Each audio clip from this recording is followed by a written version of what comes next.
This was the 9th episode in the 3rd series, in which I'm talking about how unicorns can learn to become long life institutions. Having worked in Lever and Tata, I've learned a few lessons because all of those companies were unicorns some time back.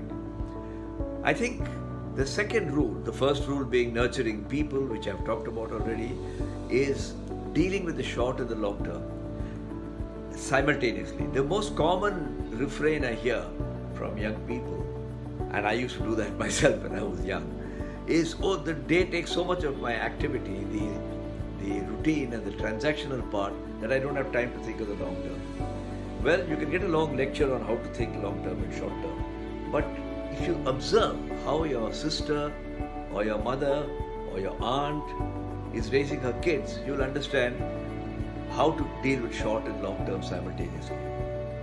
A mother is terribly preoccupied with transactional matters like changing nappies, giving the baby her feed, taking her to the pediatrician.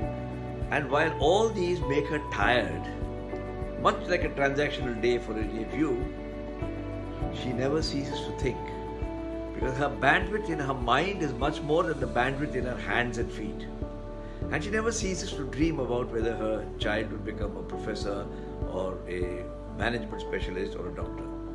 So watch how your mother or sister does it, and you will learn how to balance short and long term. Thank you. Bye-bye.